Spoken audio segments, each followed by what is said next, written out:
श्री स्वामी समर्थ. स्वामी महाराज तुमच्या सर्व चांगल्या इच्छा पूर्ण करो ही स्वामींच्या चरणी प्रार्थना करते आणि आजच्या या नवीन व्हिडिओला सुरुवात करते.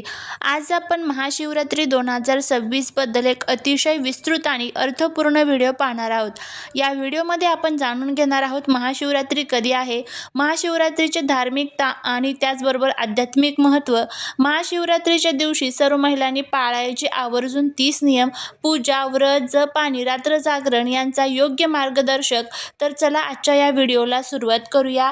त्याचबरोबर जर तुम्हाला हा व्हिडिओ आवडला तर चॅनलला लाईक, शेअर, सबस्क्राईब करून कमेंटमध्ये ओम नमः शिवाय लिहायला विसरू नका, जेणेकरून भोलेनाथांची तुमच्या कुटुंबावर, मुलांवर अगदी भरभरून अशी कृपा होईल.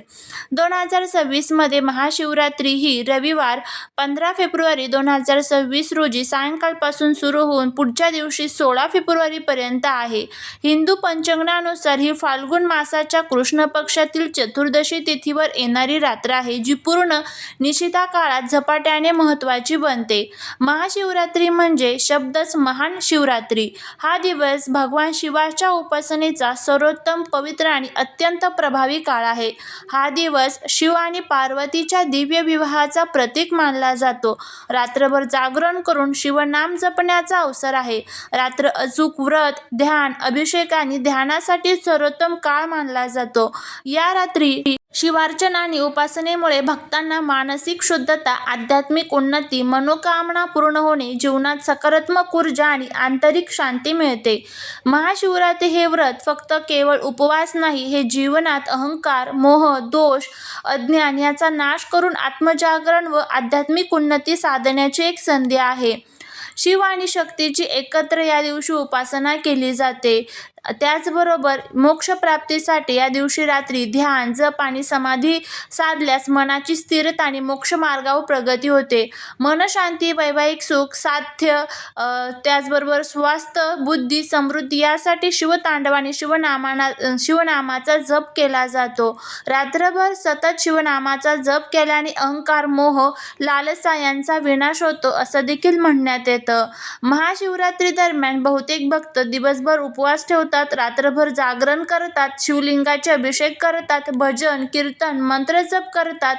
या दिवशी आपल्याला व्रताच्या सकाळी स्वच्छ स्नान करायचं आहे, स्वच्छ कपडे परिधान करायचे आहे, घरात किंवा मंदिरात पूजास्थळ स्वच्छ करून गंध, धूप, दीप, अगरबत्ती, फुले घ्यायची आहे. शिवलिंगावरती जल, दूध, दही, घी, शहद, शक्कर, बेलपत्र, धतुरे दिले जातात, ते अर्पण करायचं आहे. ओम नमः शिवाय या मंत्राचा जप करायचा आहे. रात्रभर जागरण करून शिवभक्त भजन, कीर्तन या दिवशी करतात. मध्यरात्रीचा काळ, निशित काळामध्ये पूजन केले तर ते सर्वात श्रेष्ठ पूजन मानले जाते. महाशिवरात्रीची अनेक कथा आहेत, पण मुख्य 2 कथा शिवभक्तांमध्ये सर्वाधिक मानल्या जातात. त्या म्हणजे पहिली म्हणजे शिव आणि पार्वतीच्या दिव्य मिलनाच्या रात्री म्हणून महाशिवरात्री सर्वत्र श्रद्धेने साजरी केली जाते.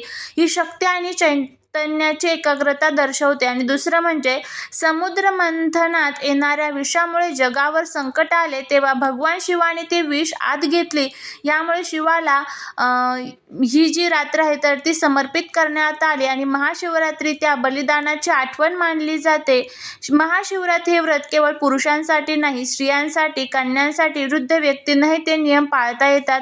तर त्यामध्ये महिलांनी या दिवशी कोणते नियम पाळायचे आहे किंवा सर्वांनीच कोणते नियम पाळायचे आहे याबद्दलची आपण माहिती घेऊया. तर बघा, सर्व प्रकारच्या पारंपरिक श्रद्धा आणि धर्मग्रंथांची प्राथमिक रूपे आणि हा भाग अतिशय शास्त्रीय दृष्टिकोनातून आहे. त्यामुळे व्हिडिओ हा संपूर्ण पहा, जेणेकरून तुम्हाला संपूर्ण महाशिवरात्रीचं फळ मिळेल आणि कोणत्याही प्रकारच्या चुका ज्या आहेत तर त्या आपल्याकडनं होणार नाही. जर तुमचा महादेवांवरती विश्वास असेल तर कमेंटमध्ये ओम नमः शिवाय लिहायला विसरू नका. पहिलं म्हणजे सकाळी शुद्ध स्नान करायचं आहे, पवित्र वस्त्र धारण करायचे आहे, सारा दिवस उपवास ठेवायचा आहे. उपवासात मात्र फलाहार, फळे घेऊ शकता. भोजनात तळलेली भाजी, तिखट टाळायचे आहे. बेलपत्र अर्पण हे करायचंच आहे, हे अनिवार्य आहे. शिवलिंगाला गंगाजल अर्पित करायचं आहे.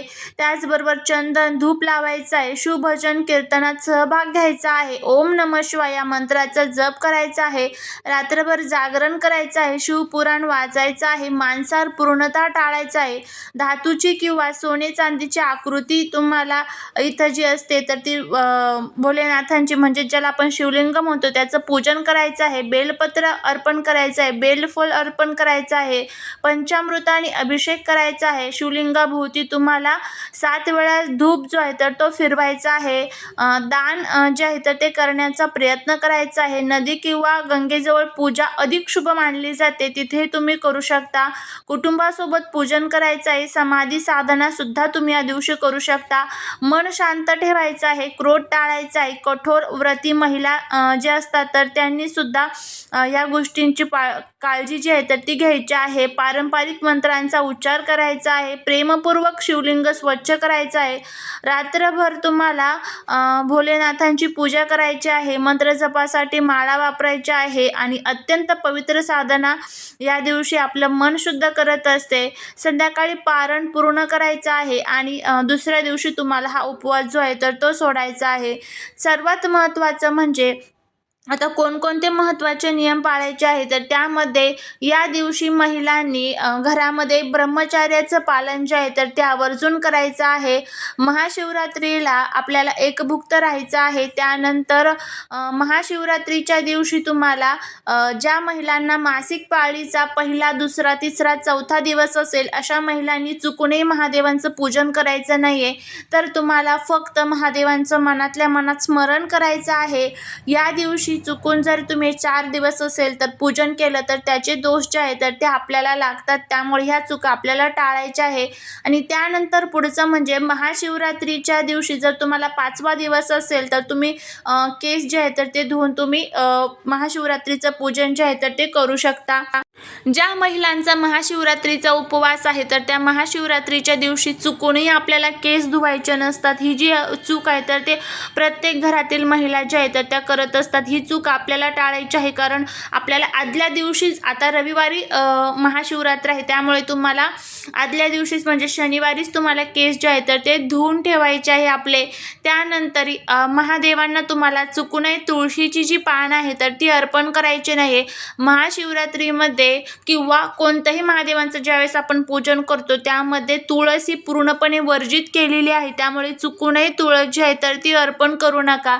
त्याचबरोबर चंपा ज्याला आपण चाफ्याची फुलं म्हणतो बघा, ती चाफ्याची फुलं सुद्धा महादेवांच्या पूजेमध्ये पूर्णपणे वर्जित आहे. ती सुद्धा आपल्याला वापरायची नाही आहे.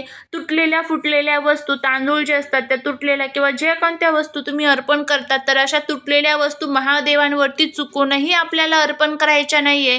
त्याचबरोबर कांदा, लसूण ह्या पदार्थांचं चुकूनही सेवन करायचं नाही. उपवास असेल तर फळांवरती उपवास धरला तर अतिशय उत्तम. पण जर तुम्ही खिचडी वगैरे खाणार असाल तर त्यामध्ये भगर जी आहे तर ती पूर्णपणे वर्ज्य करायची आहे. भगर ही महाशिवरात्रीच्या उपवासाला अजिबात चालत नाही. त्यामुळे हे जे सर्व नियम आहेत तर ते महाशिवरात्रीच्या जो दिवस आहे तर त्या दिवशी आपल्याला पाळायचे आहे. महादेवांची अखंड कृपा ही आपल्यावरती राहावी यासाठी प्रत्येक घरातील पुरुषांनी, प्रत्येक घरातील महिलेने, लहान मुलांनी शक्य असेल तर उपवास करायचा आहे. जे वृद्ध असतात त्यांना जर शक्य होत नसेल तर त्यांनी जेवण केलं तरीही चालेल, पण सात्विक जे जेवण आहे तर ते घ्यावं. भाजी पोळीचं जेवण घ्यावं. कांदा लसूण चुकूनही त्या जेवणामध्ये नसावा. आणि दिवसभर रात्रभर महादेवांचं स्मरण करायचं आहे. देवी पार्वतीची पूजा सुद्धा या दिवशी करायची आहे. कथा ऐकल्याशिवाय संपूर्ण आपला जो उपवास आहे तर तो पूर्ण होत नाही. त्यामुळे कथा ही आवर्जून आपल्याला ऐकायची आहे. अशा पद्धतीने हे छोटेसे जे नियम आहेत तर ते आपल्याला पाळायचे आहे. त्यावेळेसच तुम्हाला संपूर्ण महाशिवरात्रीचं जे फळ आहे तर ते मिळेल. तर झालेली सेवा ही महाराजांच्या चरणी रुजू करते. जर व्हिडिओ आवडला असेल तर लाईक, शेअर, सबस्क्राईब करा. श्री स्वामी समर्थ.